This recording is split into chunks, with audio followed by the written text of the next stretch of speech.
E aí pessoal, tudo bem com vocês? Hoje a gente vai começar a nossa aula sobre o tema de calorimetria. Antes de a gente começar, vamos relembrar alguns conceitos importantes que eu coloquei aqui que vamos utilizar nessa aula. Primeiro, calor. O que é calor? Calor é energia em trânsito, certo? Que nós temos aqui dois exemplos. Primeiro, um copo com uma colher. Vocês podem ver a colher tem uma temperatura maior do que a da água, certo? O que vai acontecer? Depois de um tempo, a colher vai trocar a colher e a água vão trocar calor até atingirem o chamado equilíbrio térmico, no qual a temperatura da colher vai ser igual à da água. Igual aqui, eu tenho um corpo A com um corpo B, no TA a temperatura de TA é maior que a de TB. O que vai acontecer? Se eles tiverem um contato entre si, igual aqui ocorreu o contato, o calor do corpo A vai ser transferido para o corpo B, já que a temperatura dele é maior, até eles atingirem um equilíbrio térmico. Lembrando que a temperatura de equilíbrio ela é entre a temperatura A e TB, ou seja, ela é entre a temperatura do corpo maior e do corpo menor, certo? E essa energia que é transferida, ou seja, o calor que é transferido, é chamado energia térmica, é uma energia que é transferida de um corpo para outro. Esse é o nome dessa energia, ok? Perfeito. Então, esses daqui eram os conceitos que deveriam ser lembrados para continuarmos essa aula. Então, vamos lá. O objetivo da nossa aula de hoje é analisar do ponto de vista quantitativo, ou seja, quantificar os problemas de troca de calor entre sistemas postos em contato, diferentes temperaturas no interior de recipientes isolados, não do meio exterior. Ou seja, a gente vai colocar a partir daqueles conceitos de calor, energia, equilíbrio térmico, a gente vai ver as formas quantitativas, ou seja, analisar números, quantidades, e sempre sistemas isolados, não em relação ao meio externo. Então, o que significa aqui? Sistemas termicamente isolados. Se as temperaturas forem diferentes, ou seja, se meu TA for diferente do meu TB, vai existir um calor entre A e B, certo?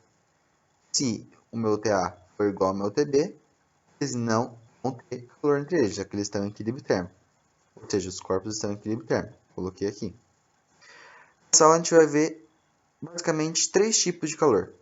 O calor sensível, o calor latente e o calor específico. Perfeito? Beleza. Então, vamos lá. Entender um pouquinho sobre isso.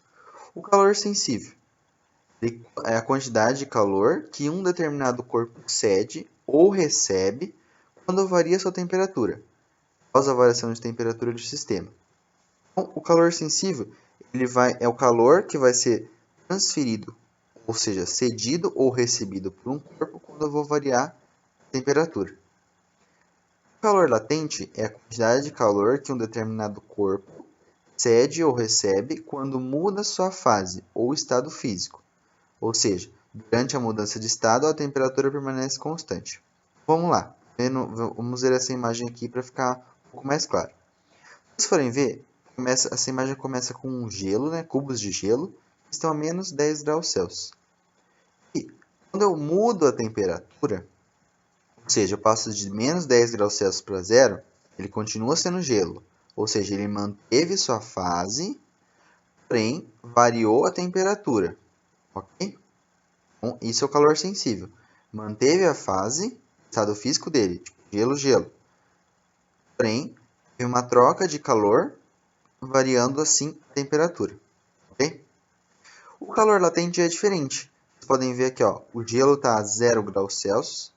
E a água também, a 0 graus Celsius, ela começa a ficar líquida, certo? Onde ocorre a fusão, ou seja, a passagem da substância sólida para líquida. Ok? Então, ocorre a mudança de fase ou de estado físico. E com a temperatura constante, se vocês verem a temperatura, ela vai ser igual do corpo quando está em estado sólido para o estado líquido. A mesma temperatura, porém a quantidade de calor vai ter uma quantidade de calor que vai ser cedido ou recebido e também ocorre a mudança de fase.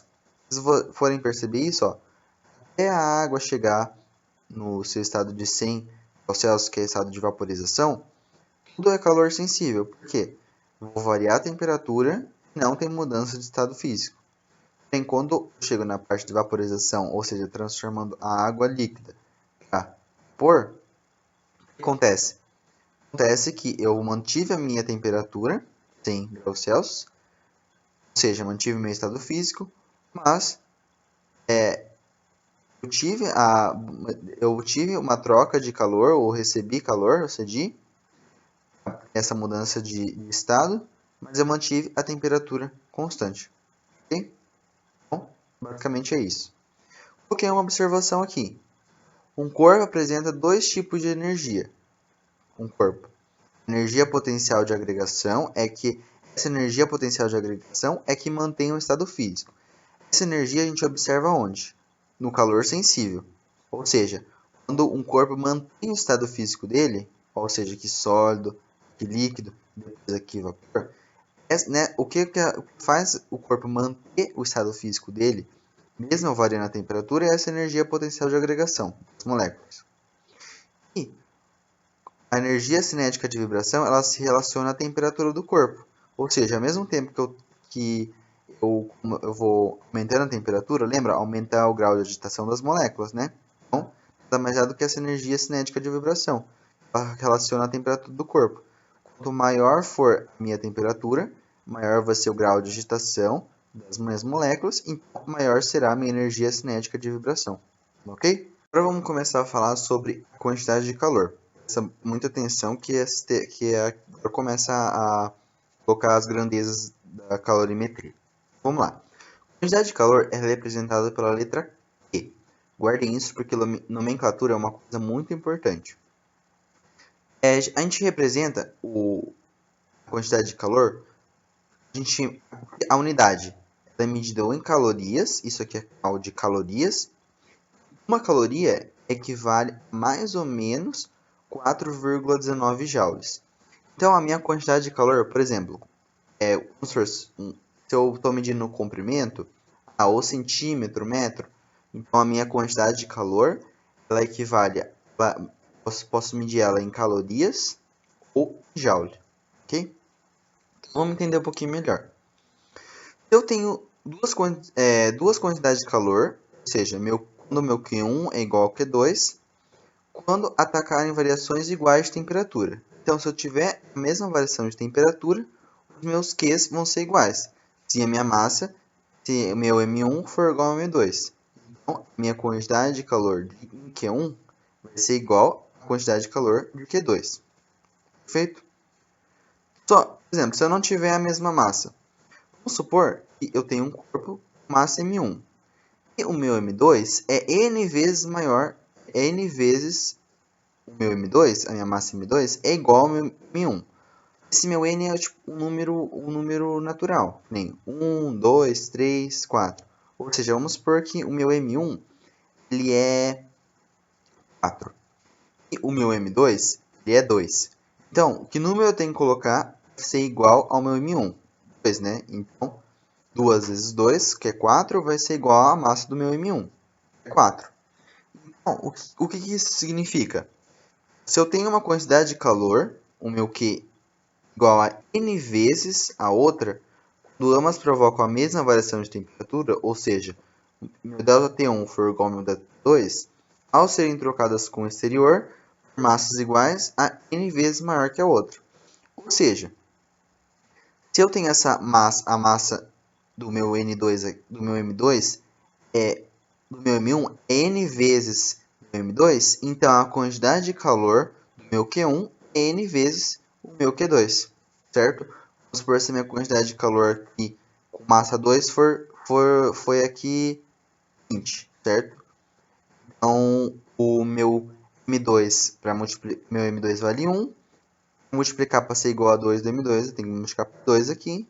Então, o meu Q2 aqui, que seria 10, multiplicando por 2, que é o N, dá 20 também, ok? Se eu multiplico a minha massa aqui por um número natural, 1, 2, 3 ou 4, eu multiplico também a minha quantidade de calor. Perfeito? Beleza. Outra unidade muito importante que a gente utiliza, outra grandeza no caso, é a capacidade térmica. A capacidade térmica é representada pela letra C. C maiúsculo, ok? Então, vamos lá. O que é a capacidade térmica? A A capacidade térmica é uma grandeza que corresponde à quantidade de calor presente num corpo. Essa quantidade de calor pode ser absorvida ou cedida. Em relação à variação de temperatura, lembra uma coisa muito importante, que a capacidade térmica, ou Cesão, é uma característica do corpo. Colocando isso em forma, capacidade térmica nada mais é do que a minha quantidade de calor, meu Qzão, dividido pela minha variação de temperatura. Qual é a unidade de capacidade térmica? Como a quantidade de calor é caloria, ou joule, e a minha variação de temperatura pode ser tanto graus Celsius como Kelvin, no sistema usual, a gente utiliza caloria por grau Celsius. Porém, no sistema internacional, nós vamos utilizar joule por Kelvin. Ok? Então, explicando de novo, essa é uma grandeza que corresponde à quantidade de calor presente no corpo em relação à variação de temperatura sofrida sobre ele. Coloquei duas observações importantes. Vamos lá. Se eu tenho um corpo A de capacidade térmica valendo 5.000 calorias por grau Celsius e um corpo B com um CB valendo 300 calorias por grau Celsius, o que isso me diz? Quanto maior for a minha capacidade térmica, ou seja, quanto maior for o meu C, no caso aqui é o A, um corpo, mais difícil é aquecer ou resfriar. Por quê? Concorda comigo aqui? Isso daqui é como se fosse 500 calorias por 1 grau Celsius. Só que como é 1, a gente não coloca esse número aqui. Ou seja, para variar 1 grau Celsius, o corpo precisa absorver ou ceder 5.000 calorias. O que é mais fácil? Ceder ou absorver 300 calorias ou ceder ou absorver 5.000? 300, que é menor, né? Bem menor do que 5.000. Então, quando for maior capacidade térmica do corpo, ou seja, no caso nosso aqui é 5.000, mais difícil vai ser aquecer ou esfriá-lo. Ou mais difícil vai ser variar 1 grau Celsius da temperatura do corpo. Ok? Segunda observação é, se um corpo ele aquece, ou seja, ele sofre uma variação de temperatura positiva, então a minha quantidade de calor ela é positiva. Se um corpo se esfria, ou seja, se meu ΔT é negativo, a minha variação de temperatura for negativa, minha quantidade de calor também vai ser negativa. Aqui. Se a minha quantidade de calor for positiva, o corpo recebe calor do meio externo. Se a minha quantidade de calor for negativa, o meu corpo vai ceder. A gente fala que o corpo cede calor do meio externo. Isso é fácil de entender. Vamos supor, você com uma temperatura maior, então você vai ceder calor, ou seja, você vai perder calor no meio para ficar com uma temperatura de equilíbrio, ou seja, o equilíbrio térmico. Se eu estou com uma temperatura maior, eu vou receber calor do meio para atingir uma temperatura em comum, ou seja, uma quantidade de calor, como eu vou receber, vai ser positivo. Ou se eu cedi, vai ser negativo. Beleza? Outra grandeza, calor específico. Lembra que eu falei? O calor específico, capacidade térmica, a gente utiliza o Czão maiúsculo, e calor específico, o Czinho minúsculo. Então vamos lá. Ele representa a quantidade de calor que uma substância precisa receber por unidade de massa para variar uma unidade de temperatura. Lembra que a capacidade térmica é uma característica do corpo? Agora, o calor específico é uma característica da substância. Vamos entender um pouquinho melhor com a forma. Calor específico pode se entender como capacidade térmica dividida pela massa, correto? Se a gente voltar aqui um pouquinho, a gente viu que a capacidade térmica é a quantidade de calor dividida pela variação de temperatura, correto? Se a gente substituir isso aqui, a gente tem que meu calor específico é a minha quantidade de calor dividida pela massa vezes a variação de temperatura. Então, o que está escrito aqui? Representa a quantidade de calor de uma substância precisa receber por unidade de massa para variar uma unidade de temperatura. O meu calor específico é medido por caloria, grama, grau Celsius no sistema usual, porém no sistema internacional é Joule, quilograma, Kelvin. Ok? Também temos observações. Se a gente rearranjar, o que a gente tem? Aquela nossa famosa forma do calor específico. É o macete. A quantidade de calor é a massa, vezes o calor específico, vezes a variação de temperatura. Como minha massa vezes o meu calor específico é a minha capacidade térmica, a gente pode ter essas duas formas para auxiliar. Às vezes o exercício da capacidade térmica, ou às vezes o exercício o calor específico. Ok? Lembra-se, o calor específico nada mais é que o que macete. Outra observação é que eu falei ali em cima. O calor específico vai ser diferente para cada substância, ou seja, ele não vai depender da massa. O calor específico ele varia para cada substância. Vamos supor uma substância de um grafite, ou um diamante, ou a água, ou um gás, etc. Cada um vai ter um calor específico diferente. Beleza? E a nossa terceira observação é, por definição de caloria, o calor específico da água pura a uma pressão atmosférica é 1 caloria por grama grau Celsius. Grava isso porque a maioria dos exercícios que envolvem água, eles geralmente podem não dar. Quando o exercício é sacana, ele não dá para você que o calor específico da água é 1. Porém, como é uma substância padrão, a gente acaba tentando lembrar. Lembra o seguinte, que, por definição de caloria, o calor específico da água é 1 caloria por grama grau Celsius. Ok? Beleza. Vai ser muito importante para fazer exercício. Aqui eu coloquei uma experiência para vocês verem essa afirmação 2, que o calor específico será diferente para cada substância. Vamos lá. O que a gente pode observar? Nessa experiência, a gente tem três massas de metais diferentes. Então, a gente tem o metal A, o metal B e o metal C. A gente retira a gente primeiro o que vai fazer? Tirando as esferas da água quente fervente, a gente coloca elas em água quente fervente, ou seja, essas bolinhas vão receber uma quantidade de calor, ou seja, elas vão ficar quentes.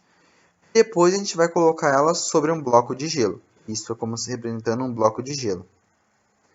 Aqui você constatará que umas derretem mais o gelo do que as outras. Vocês podem ver aqui, o MA derreteu o gelo mais do que o MB e mais do que um MC, certo? Isso ocorre porque a maior calor específico, ou seja, a que tem maior calor específico, ao resfriar, busca equilíbrio térmico, ou seja, cede maior quantidade de calor. Entenderam? Então, vamos ver se a gente consegue entender com esses passos aqui. Vamos lá. Primeiro, elas foram submetidas à mesma variação de temperatura. Depois, elas têm a ΔTA, que vai ser igual ao meu ΔTB, que vai ser igual ao meu ΔTC. As esferas elas foram submetidas à mesma variação de temperatura, ao mesmo aquecimento. Okay? Quando elas saem da água fervente, encontra-se o equilíbrio térmico no gelo. Ou seja, elas vão estar com uma temperatura maior e o gelo, consequentemente menor, elas vão buscar um equilíbrio térmico. E, como elas estão quentes, elas vão derreter o gelo. As massas das esferas, como eu disse, elas são iguais. Ou seja, meu MA vai ser igual ao meu MB e vai ser igual ao meu MC. O que vai mudar? Vai mudar a substância, ou seja, a minha bola do MA vai ser uma substância diferente do meu B, e assim, diferente do meu C. A quantidade de gelo derretida por A é maior que a quantidade derretida por B e é maior do que a quantidade derretida por C, como a gente pode ver aqui. Como a esfera A derreteu mais o gelo, o que significa? Significa que a quantidade de calor liberada por ela é maior. Ela é maior do que B e é maior do que C. O que isso significa? Significa que o calor específico do corpo A é maior. Se o calor específico do corpo A é maior, Isso a gente pode provar porque ela derreteu mais o gelo. Ou seja, buscou o equilíbrio térmico, cedeu mais rapidamente, cedeu calor, uma quantidade de calor maior, porque tem uma capacidade, um calor específico maior, ok? Lembre isso. Meu calor específico, meu Czinho, ele é uma característica da substância. Substâncias diferentes possuem calores específicos diferentes. Mesmo tendo a mesma massa, submetidos à mesma variação de temperatura, o que vai mudar vai ser o calor específico, ok? Bom, perfeito. Aqui eu coloquei uma tabelinha para ficar mais simplificado para vocês verem. Tem aqui a grandeza, a quantidade de calor, representada pela letra C, a unidade do Sistema Internacional, Joule. Inusual, calorias. Conversão, uma caloria é aproximadamente 1,19 joules. Massa, símbolo é M, Sistema Internacional em quilos, Sistema Usual em gramas. Aí, 1 quilo equivale, a terceira nada mais é do que 1000 gramas. Temperatura, ou a gente utiliza esse θ ou o T normal. No Sistema Internacional utilizamos Kelvin, ou no Sistema Usual, graus Celsius. Transformar de Kelvin para Celsius, ou melhor, tenho Celsius para transformar para Kelvin, eu só adiciono 273. Aqui é a mesma coisa, a variação de temperatura, Kelvin ou graus Celsius. E lembrando que a variação de temperatura das duas é a mesma, ou seja, se eu variar, se eu tiver, o exercício me der tanto uma variação de temperatura final e inicial em Kelvin ou em graus Celsius, a variação é a mesma. Então, quer dizer que eu posso utilizar, não preciso fazer a conversão, se ele me der para achar a variação de temperatura. Aqui, o calor específico, o Czinho, no Sistema Internacional, Joule quilograma Kelvin, ou no Sistema Usual, caloria grama grau Celsius. Aqui também ocorre a mesma conversão.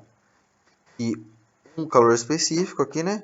1 caloria por grama grau Celsius é a mesma coisa que 1,19 Joule quilograma Kelvin. E a mesma coisa que acontece aqui com capacidade térmica. Cesão, Sistema Internacional Joule Kelvin, Sistema Usual caloria grau Celsius e a mesma conversão. E 1 caloria por grau Celsius é aproximadamente 4,19 Joule Kelvin, ok?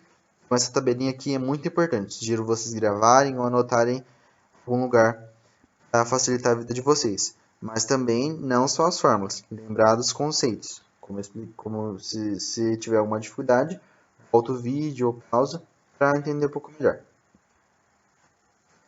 Aqui vamos falar um pouco de outra grandeza que também é importante. Às vezes um exercício pede, não é muito comum, mas já pode acontecer.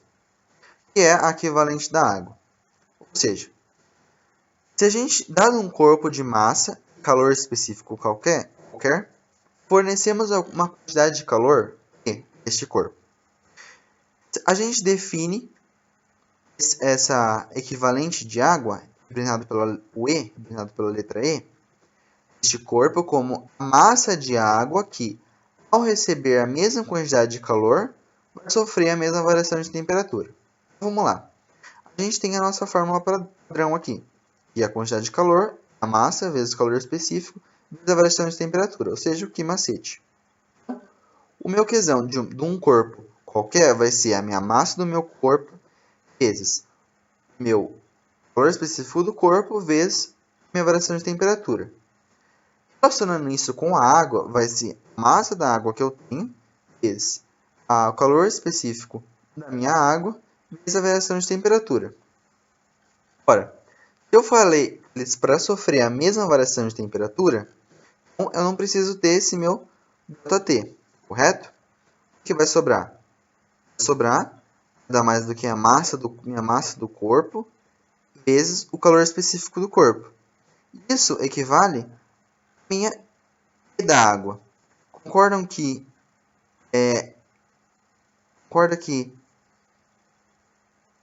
o meu E da água corresponde à massa de água que ao receber a quantidade de calor, vai sofrer a mesma variação de temperatura. Porque esse meu Czinho d'água aqui, como se... lembra que a gente viu nos slides anteriores que o calor específico da água vale 1, então, se eu colocar 1 aqui, ele não vai mudar a minha igualdade. Então, o que vai acontecer? Meu E, que é a minha equivalente de água, vai ser igual à massa do meu corpo vezes o calor específico do meu corpo. Já que o meu C da água, o meu Czinho da água, ele vale 1. Entendeu? Então, aqui um exemplo mais prático para a gente observar isso. Podemos observar que no calor, que é C maiúsculo, mas é C minúsculo, gente, para não confundir. O Czinho igualzinho aqui. Podemos observar que no calor equivalente da água, no cálculo do equivalente da água, que é esse aqui, o Ezinho, tanto a água quanto o outro corpo apresentam a mesma capacidade térmica, ou seja, o mesmo Czão, já que o calor específico da água é igual a 1 caloria por grama grau Celsius. Por quê? Lembra que a capacidade térmica é massa vezes o corpo? Então, o que isso significa? Significa que eu posso substituir isso por capacidade térmica do corpo. Então, a minha capacidade térmica do corpo vai ser igual à minha capacidade térmica da água. É isso que ele está falando aqui. Tá? O calor específico da água é igual a 1 caloria por grama grau Celsius. Esse Czinho aqui. Verificamos, então, que o equivalente de água é numericamente igual à capacidade térmica do corpo. Então, a gente pode falar que o E, que é o equivalente de água, é a massa do corpo vezes o calor específico do corpo, ou o meu equivalente de água nada mais é do que a minha capacidade térmica do corpo. Agora a gente vai falar um pouco sobre balanços térmicos. E é um balanço térmico que tem dois princípios que a gente utiliza muito para fazer os exercícios que eu acho que eu tentei aqui formular da melhor maneira possível para entender esses conceitos, que é bastante importante, que basicamente a maioria dos exercícios utilizam esses dois princípios. O primeiro princípio é da troca de calor. Como a gente pode observar, se eu tenho um corpo A com uma temperatura inicial maior que meu corpo B, ele vai ceder uma quantidade de calor o A vai ceder uma quantidade de calor para o corpo B até atingirem equilíbrio térmico, certo? Que o meu temperatura final de A vai ser igual à minha temperatura final de B. Como esse sistema, vocês podem ver, ele está isolado no meio externo, então o que a gente pode fazer? Nós chamamos em princípio da troca de calor. O calor recebido mais o calor cedido vai ser igual a zero. Por quê? Concordam que o calor cedido de A por B, esse calor cedido, o corpo B ele vai absorver ou ele vai receber essa mesma quantidade de calor? Então, se eu somar essa quantidade de calor cedido com a quantidade de calor recebido, ele vai ser zero, certo? Por quê? A gente pode ver aqui, se o calor recebido é positivo, o calor cedido é negativo, estão no sistema isolado, o calor vai ser numericamente igual. Ou seja, vamos supor se para eu manter o equilíbrio térmico, do meu corpo A, ele vai ceder 10 joules para o meu corpo B. Ok? Meu corpo A vai ceder 10 joules para o meu corpo B.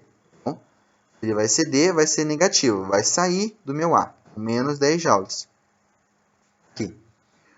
O meu corpo B ele vai receber esses 10 joules. Se ele vai receber, a quantidade de calor vai ser positiva. Então, mais 10 joules. Mais 10 joules com menos 10 joules vai valer zero.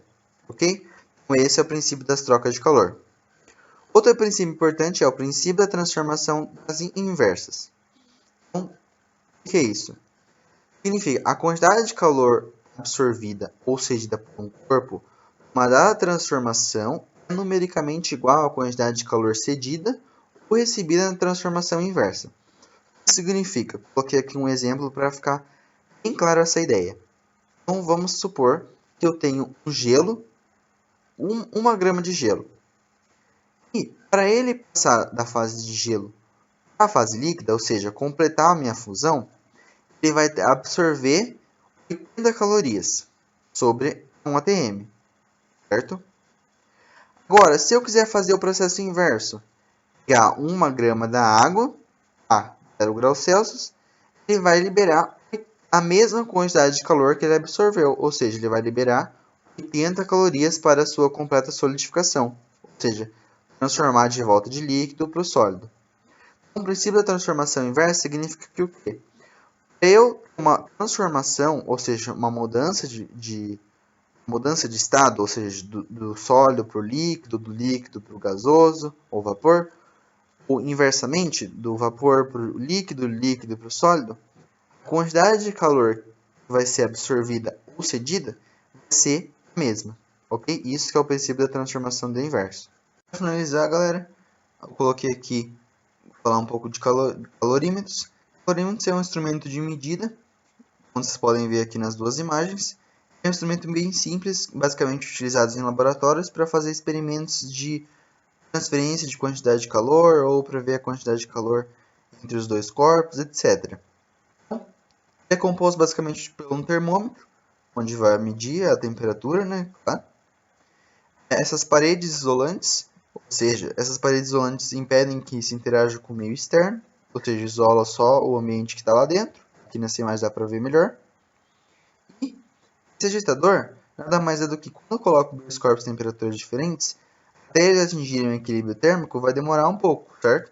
Então, esse agitador vai fazer com que esse equilíbrio chegue mais rapidamente, ou seja, os corpos chegam mais rapidamente ao equilíbrio térmico. Aqui é a estrutura de um calorímetro, só para vocês terem conhecimento, porque às vezes a gente está familiarizado com isso, certo? Então, galera, é isso.